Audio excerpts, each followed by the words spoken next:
Assalamualaikum warahmatullahi wabarakatuh. Saya Aisyah Hanun, jurusan Ilmu Hukum konsentrasi HTMD. Hari ini saya akan menjelaskan tentang tema yang telah saya pilih, yaitu hukum dan kebijakan publik. Tugas ini untuk memenuhi tugas ujian akhir semester mata kuliah hukum dan kebijakan publik. Pada hari ini saya akan menjelaskan tentang apa itu hukum, apa itu kebijakan publik, dan hubungan di antara hukum dan kebijakan publik. Baiklah, saya akan memulai terlebih dahulu tentang hukum.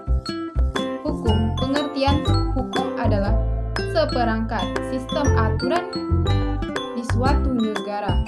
Mengapa dikatakan demikian? Hukum itu adalah sistem aturan yang membatasi dengan batasan-batasan pada setiap orang yang bersifat memaksa dan harus diatasi. Bagi mereka yang mentaati dari aturan tersebut, maka dilindungi oleh sistem itu, dan mereka yang melanggar maka akan diberikan sanksi. Nah, hukum itu memiliki fungsi. Yang pertama, hukum itu sebagai alat ketertiban dan keteraturan. Yang kedua, hukum itu mewujudkan keadilan. Yang ketiga, hukum itu sebagai sarana penggerak pembangunan. Yang keempat, hukum itu fungsinya sebagai kritisasi, yang mana hukum itu dilihat dari sisi kemanfaatannya dan kritisasi terhadap bahan upaya pembangunan hukum. Nah, selanjutnya saya akan menjelaskan tentang kebijakan publik. Apa itu kebijakan publik?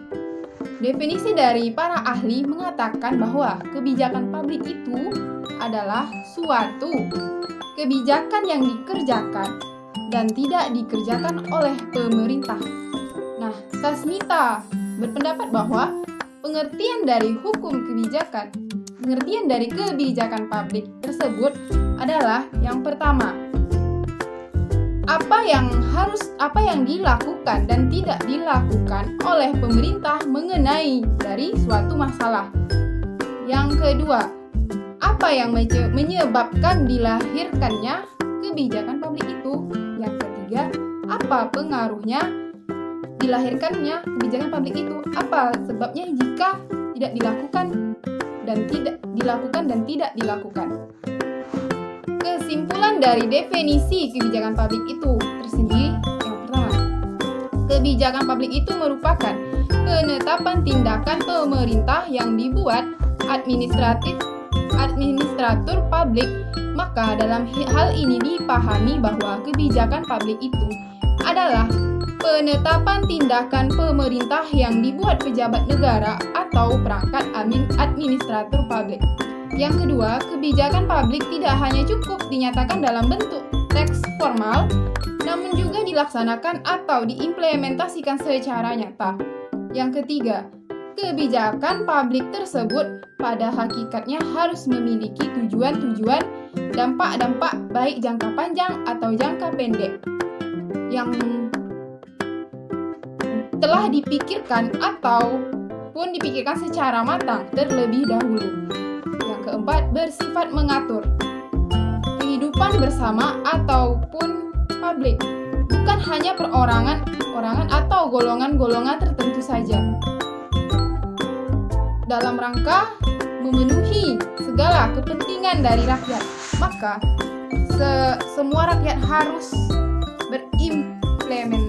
berimplikasi dalam hal ini. Nah, selanjutnya saya akan menjelaskan tentang hubungan antara hukum dan kebijakan publik itu. Hukum dan kebijakan publik itu memiliki hubungan yang sangat erat dan tidak dapat dipisahkan. Karena apa? Setiap produk dari hukum apabila tidak memiliki proses dari kebijakan publik, maka produk hukum itu tidak ada makna dari substansinya. Nah, oleh sebab itu, pada produk hukum itu harus dilalui dulu proses kebijakan publik. Selanjutnya, bagaimana dengan kebijakan publik apabila tidak dilegalisasi hukum? Maka yang terjadi adalah kebijakan publik itu tidak bersifat mengikat dan lemah. Nah, oleh sebab itu, maka keduanya saling berkaitan dan berhubungan sangat erat dan tidak bisa dipisahkan.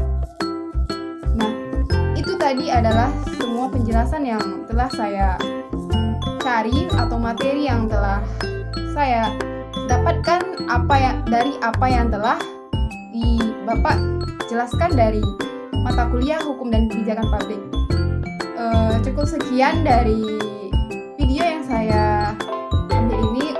Atas segala salah ataupun kekurangan dari saya mohon maaf. Saya ucapkan terima kasih. Assalamualaikum warahmatullahi wabarakatuh.